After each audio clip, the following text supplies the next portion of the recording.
everyone, welcome or welcome back to my channel. My name is Liana, and when you're seeing this, it will be my birthday. And I thought that we would do kind of a special video, which is sort of a retrospective look at my makeup journey. Kind of just looking back at the different stages it took for me to get where I am today. And I know that there are a lot of different videos out there that are kind of like how I used to do my makeup, how I did my makeup in high school, but this is more than that. This is literally my makeup journey, starting all the way back when I was really kind of just a kid, and I really just thought that this would be fun to do. So when I was really young, I did do ballet and I had recitals and I would wear makeup then, but I can't really remember what kind of makeup I wore, so I'm not counting that. I'm counting all the steps after that I can remember. Starting with lip gloss. Lip gloss was the first thing I really got into makeup wise. It was the first thing that I would even start buying for myself. Lip gloss was a huge trend when I was 9, 10, 11, 12. You would see these celebrities with super shiny lips that literally looked so wet and juicy, and I wanted that.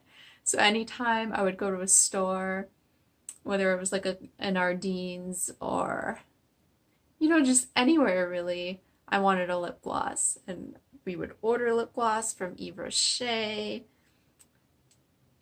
Yeah, just lip gloss, lip gloss, lip gloss. There was Bonnabelle lip gloss. Just lip gloss. So this is just a sample of the Estee Edit Flash Photo Gloss. This doesn't exist anymore because the Estee Edit tanked. But clear lip gloss is not a hard thing to find. You can get it anywhere. So yes, lip gloss, and the shinier the better. This is honestly less shiny than the stuff I used to wear. Step 1 on my makeup journey. After that, I started looking for concealer. I hit puberty and my skin started going crazy. You can imagine being a pasty little white kid. It was hard to find concealer. Obviously not anywhere near as difficult as it would have been for somebody with a deeper complexion, but it was hard. I was looking for concealers, I was looking for foundations. There weren't any really. I know I ended up with a bunch of different foundations and concealers that just didn't match me. I'm not sure what I ended up using, to be quite honest. I know a little bit later I ended up using the CoverGirl Smoothers concealer in the highlight shade, which isn't meant to be a concealer shade. It's meant to highlight. That was the palest thing I could find. But I didn't use liquid concealer. I used stick concealer, and this is the only stick thing that I have that could technically be used as a concealer. So this is the Nudestix Nudies Tinted Blur Stick in the shade Light 1. It looks a little bit darker than my complexion, but it has sort of like a shade adjustment thing to it. And I didn't have circles that were nearly as dark as what they are now. But I would spot conceal. I'm also using the same application techniques that I would have used then. I also didn't have this scar until much later in life, but I'll cover it a little bit now. And of course the lip gloss stayed intact. So that is step 2 of my makeup journey. For step 3, I started experimenting with eyeshadow and cheek products. I was starting to purchase a few eyeshadows from Bonnabelle. Bonnabelle did start coming out with eye products around the time that I was about 12 or 13. And of course their eye products were very, as Samantha Ravindall would say, gently pigmented. So I'm not going for anything super crazy here. I'm just going to take this Annabelle iTech palette, which has the types of shades that I would have used back then. And I'm going to use the applicator that comes with it because that's what I would have done. So I'm going to grab this satin pink shade. And of course, no priming my eyes because eye primer, what's eye primer? I don't know what eye primer is. Did that exist back then? I don't think so. I remember having a sort of pink to brown neutral palette from Montebell, as well as a blue to silver cool tone palette. I'm going to grab a little bit of this coppery shade. Even when I was younger, I knew that you were supposed to put something a little bit darker in the outer corner. I knew that it was called an outer V, and you were supposed to put something a little bit darker there. I don't know if my mom taught me that, but I knew that that's what you were supposed to do. And I also knew that highlighting your brow bone was a thing, so I'm going to take this lightest shade and pop it under there. Although this doesn't really show up that much on me, if at all. And I did start wearing the Maybelline Great Lash mascara. I don't own that, but I'm going to take the Too Faced Better Than Sex mascara and put just a tiny bit on the upper lashes, not the lower ones, because I don't think I was wearing lower lash mascara then. And I know I was wearing Maybelline and CoverGirl blushes that had a bit of shine to them, but weren't, again, very pigmented or very bright. So I'm going to take this e.l.f. blush, and I was going more towards the apples in here.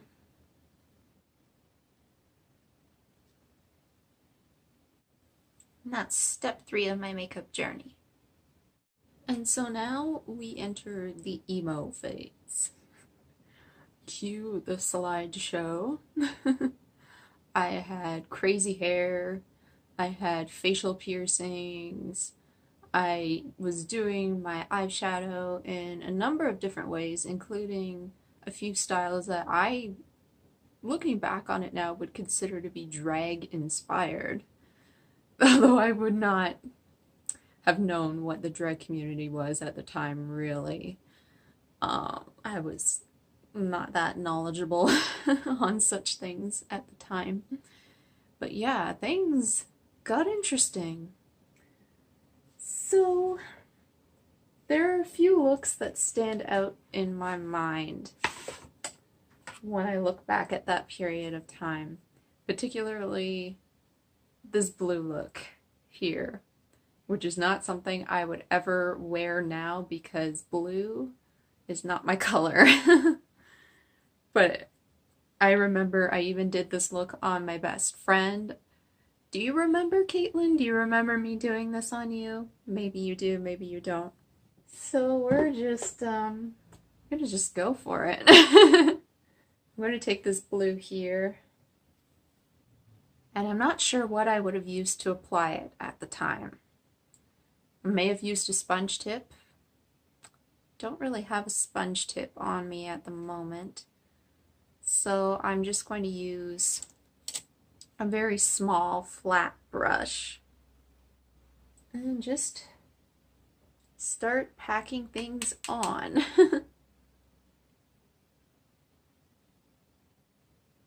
And as I got over here, I definitely started like elongating it. I was very specific about the shape of this one eyeshadow look. So I'm just going to kind of map that. Like so. Give that an outline. That's definitely looking like the shape of it, all right.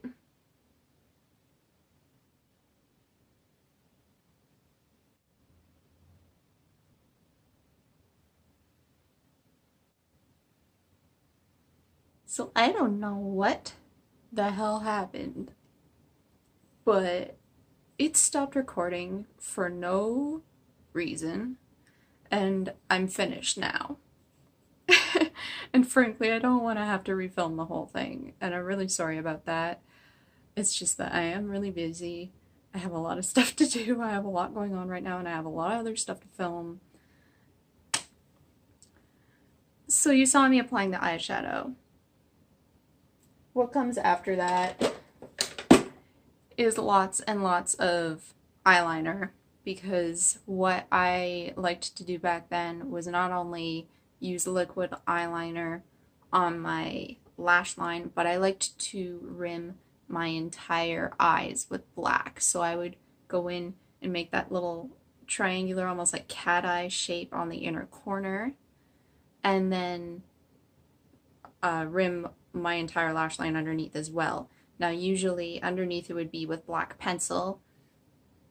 For the inner corner and underneath today, I just used black eyeshadow and a very, very small brush. And in the original look, I didn't have any lime green, like lemon lime green, but I did that a lot on my inner corner. I had a pencil from Gosh back in the day that I used to use all the time, and I thought I would incorporate that into this look just to kind of honor my love of that color. So I used this shade here on a small brush and just kind of put that in there and finished it off with my Too Faced Better Than Sex mascara. And I also explained that my cheeks flushed all the time naturally on their own around that age, so I wasn't wearing a lot of blush, but my cheeks don't do that very much right now, so I did use a little bit of this Tarte blush just in this region. I was already wearing lip balm. I'm currently wearing the Bite Agave lip mask, so all I did was take this Wet n Wild Wine Room lipstick and go on top, because that was something I would often do. I didn't like fully opaque lipstick, so I would just take sort of a mauve shade and put it on top of lip balm to make it more sheer. I'm sorry you're not seeing all of this for yourself, but I don't know what happened. So, anyway, this is step 4 of my makeup journey. So after the emo phase was starting to settle down a bit, I was still wearing makeup, but it wasn't as harsh. It was starting to get a little bit lighter, a little bit more feminine, a little bit more pretty. Just not so dark and black and emo looking. So still wearing concealer type makeup, so still going to be using this Nude Sticks product. I was also using powder foundation at the time, but I don't have powder foundation, so I can't really do that. So for eyeshadows, I was using color, but it was a little bit softer, not quite as harsh, and I figured why not use the Juvia's Place Douce palette. I looked it up. They say it's Douce, so it's French, apparently. So I'm going to use some of the tones that are in here. I was kind of getting into like softer pinks and greens, not so much neons anymore.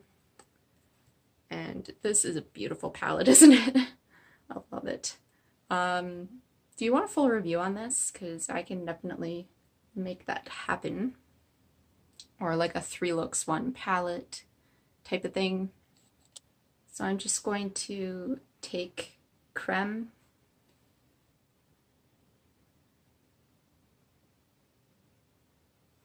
This is not how the older Liana would have done it. Oh my goodness.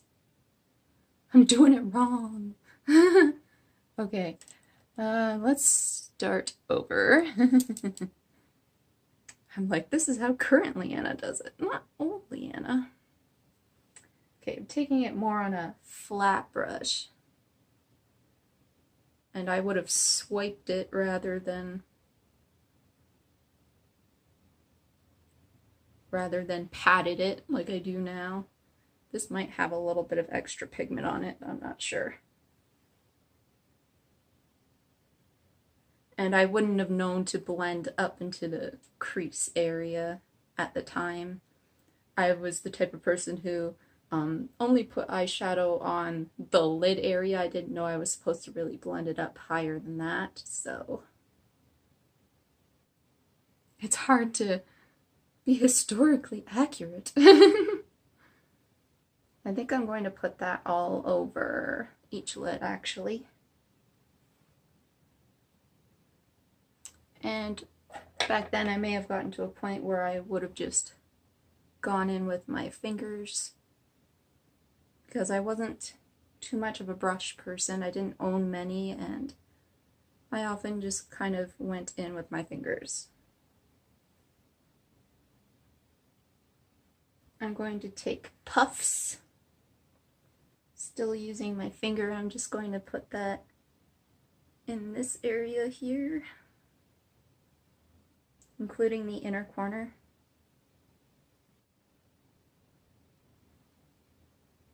And I enjoyed having pops of color on my lower lash line, so I'm taking macarons.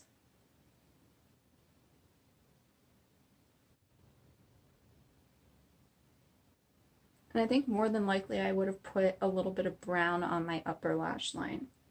So I think we'll take the darkest shade, Chocolat, and smudge that.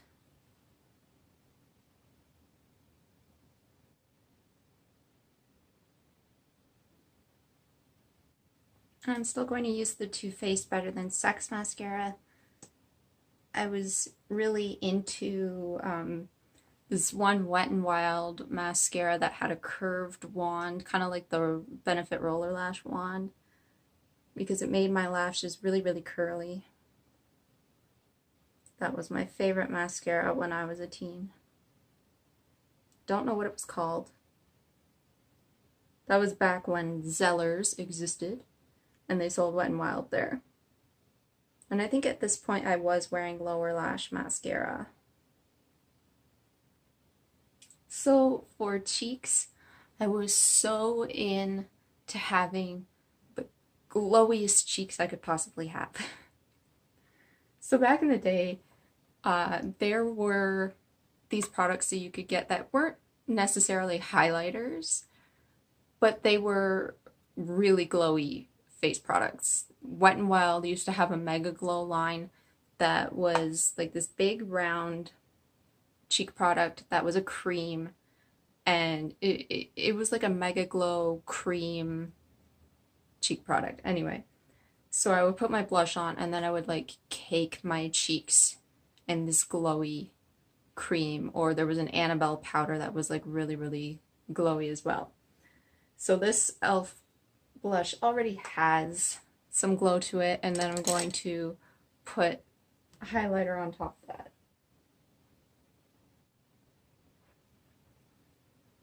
This is the Wet n Wild Mega Glow Highlighting Powder in Precious Petals, which is way too dark for me to wear as a highlighter.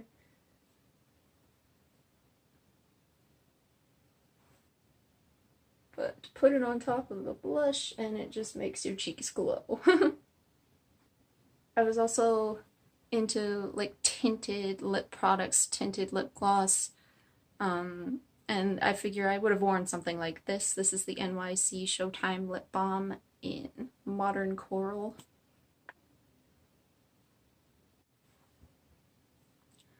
And this is step 5 in my makeup journey. So in my early 20s, along came liquid concealer. You want to know how I got these scars? As the Joker would say. I've actually gone over this story on Instagram, but you guys probably haven't heard it. Unless you know me personally, in which case you have. So when I was 21, I was, you know, experimenting with like partying and stuff like that. I was going out with friends. On Halloween, I had a Halloween party here at the house with my boyfriend and a couple of his friends. The boyfriend turned out to be a jerk, but that's another story. Anyway, we'd had a few drinks, and then my dad, I think it was, took us to a bar downtown where I had made kind of like a reservation. And at that point, we went to the bar, we got inside. It was very, very dark. But we like walked around a little bit and then sat down. Wasn't drunk at that point, I'd only had a few drinks here at the house. And my boyfriend and I were kissing a little bit in one of the booths, or whatever you want to call it. One of the guys at the bar who worked at the bar, I don't know if he was a bouncer or whatever, thought it was funny to go around with a spray gun, like a what do you call it? I don't know what they used to call it when you were a kid, but it was like one of those things you pump and it squirts water to get us to separate. Well, that left a lot of water on the floor. So when I went to get up, I slipped. And there was a beer bottle, because one of my friends had been drinking. There was a beer bottle on the table in front of me. So I slipped and I fell on the table. There was glass. I broke the glass. It cut my face. It cut all the way up under my eye here. And that's what happened. I tried to get up and I hit my head again on the table. And the guy working at the bar rushed over and said, "You got to get her out of here."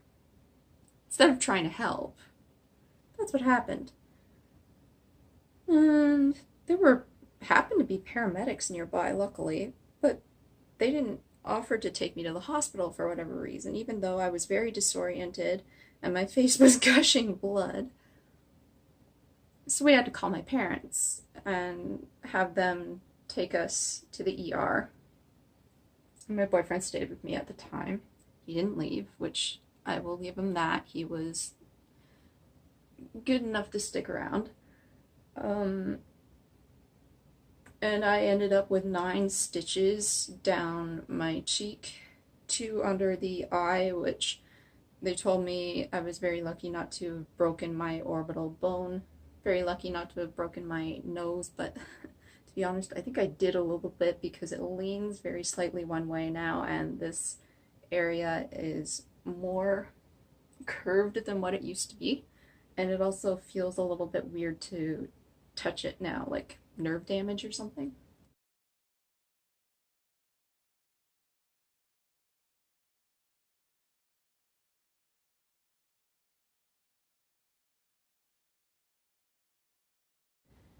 And anyway, that's what happened to my face. And so you can imagine I wanted to cover up all of the marks that were there after I got the stitches out. So I went to Sephora and I got my first liquid concealer, which was actually a Kat Von D concealer. She had a squeeze tube at the time. This was back in 2010. She had a squeeze tube concealer that was just called Tattoo Concealer. And it came in a shade called Porcelain, and that was the only thing there that matched me and which would also cover up the marks. So I bought that, and that's a big reason why I was also a loyal fan to Kat Von D for so long, because her brand was what helped me in a time when I kind of needed it. And for those wondering, we did think about suing the bar. They refused to talk to us, which just goes to show they did know that they had done something wrong. But I was very upset, and I didn't want to go through a trial sort of thing. I just wanted to get on with my life. And I would often use my powder foundation as well. I was using the Quo powder foundation, which again I don't have, but you can actually see in my earliest videos me holding that up to use the mirror in there. After my little accident, I was also in need of help to learn how to put blush on my cheeks without accentuating the redness that was there. It's definitely not super red anymore, but at the time it was, because it was still quite fresh. So I did go back to Sephora and ask an employee there to help me with that. She gave me a Makeup Forever cream blush and showed me how to apply blush on my cheeks, which is honestly still the same way that I apply blush now, which is more of like a contour fashion, starting here and kind of ending it before my scar. And I don't have that Makeup Forever blush anymore, but again, if you watch my earlier videos, I did use it. So instead I'm using this cream blush from e.l.f. And I would apply it with my fingers. I didn't use it with a brush, so I will still do the same thing here.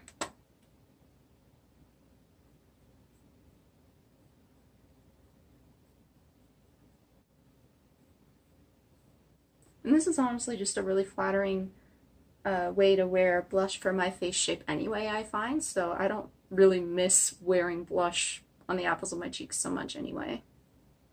So for my eye makeup, I was also applying that strictly with my fingers. And it was pretty darn neutral, so I'm going to take the shade Smarty Pants.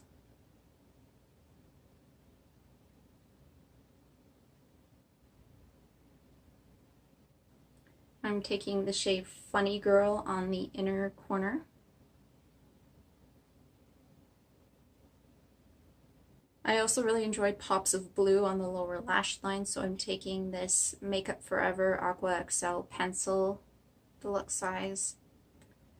Oh, and it's in the shade I-24. And smudging it.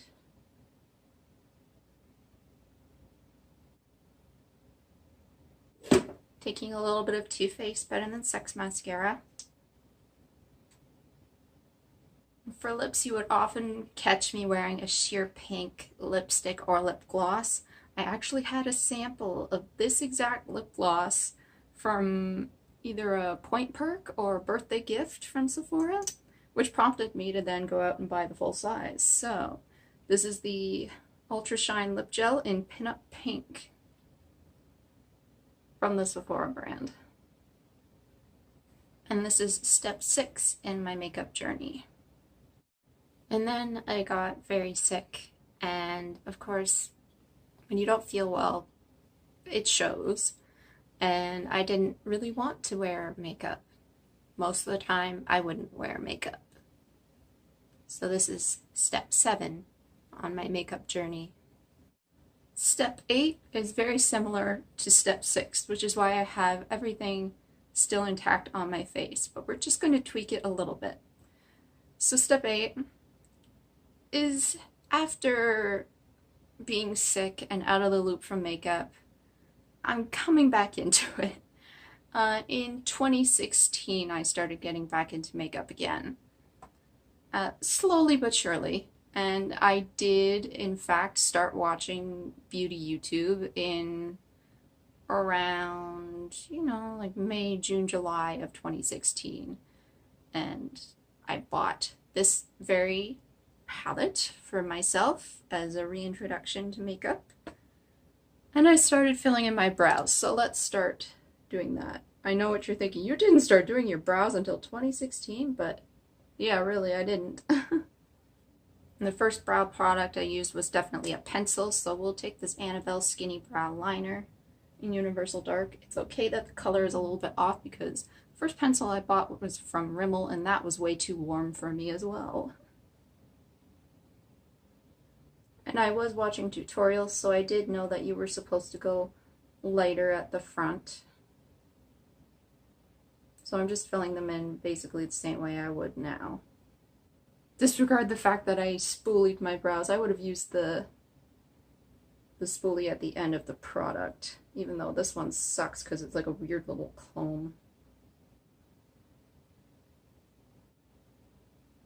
We're going to change the eye makeup a little bit because I did start to use brushes. This was my very first crease brush. This is from Kit at Rexall. And I'm going to blend the lid shade up a little bit.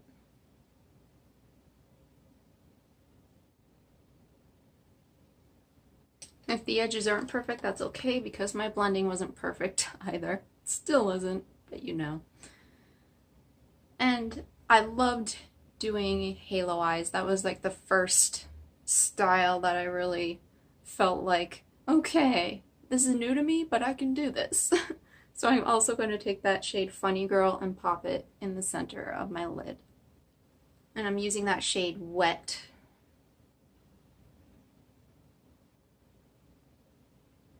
I'm going to take a little bit more of that same blush, but I'm going to use a brush.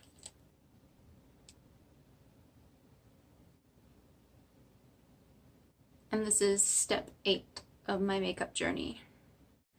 That brings us up to today. So obviously I'm no stranger to color. I'm not a stranger to using different finishes, different formulas, different brands. And I have a vision in mind for what I want to do today. So why not just do it?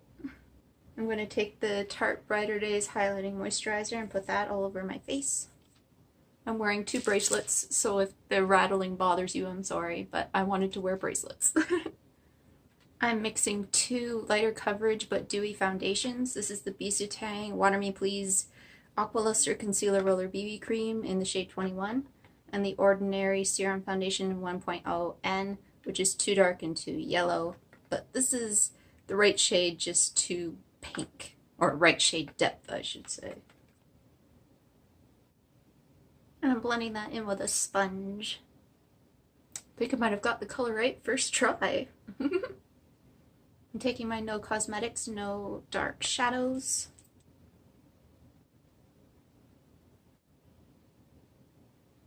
And the Lock It Concealer in L1, which is a skin tone concealer. Still looking for a replacement.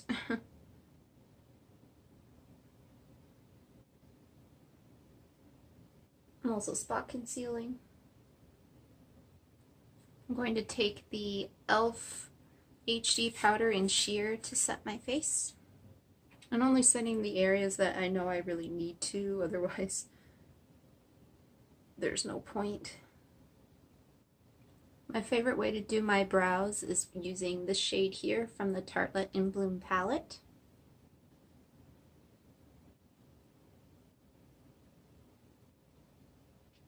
Starting off my eyeshadow, I'm taking the shade Fantasia from Liana Cosmetics.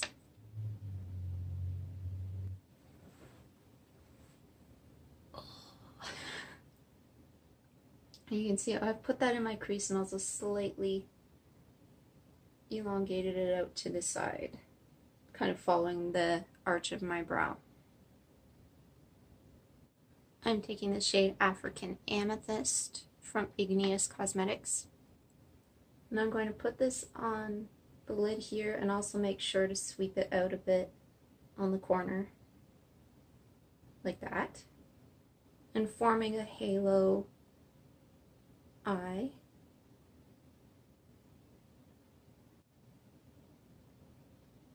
And taking more Fantasia, because we don't want to lose that. In the center, I'm taking Green Emerald from the Alchemist palette. Just going to use my finger.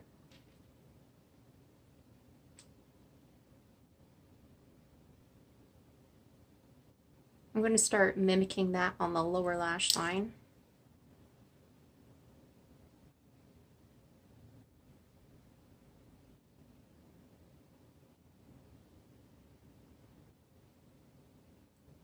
So green emerald also went on the inner corner, and then purple amethyst is going to go underneath the brow bone. But this halo eye is not finished yet. I'm going to put this Annabelle brush tip eyeliner in white through the crease with a layer of Urban Decay Heavy Metal glitter liner in Pyro on top of it.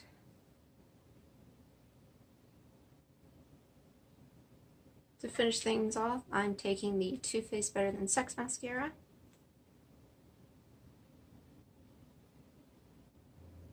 I think that looks pretty darn cool. I'm going to use the Tarte Blush and Party.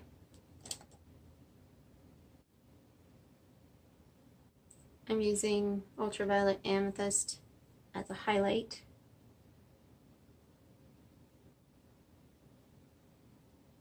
For lipstick, I'm taking one of my favorites, the Annabelle Twist Up Retractable Lip Color in Romance. And And that is it, my friends. This is not the final step on my makeup journey. There are many steps to come, but this is the current step on my makeup journey. I hope that you found this very enjoyable. I know that this was really fun for me to film, and I hope that maybe it inspires you to look back on your own makeup journey and maybe film a video of your own if you have a channel. I post Mondays and Fridays here on this channel, usually in the afternoon Eastern Time. I hope you have a wonderful day, and I hope to see you in the next video. Bye, guys!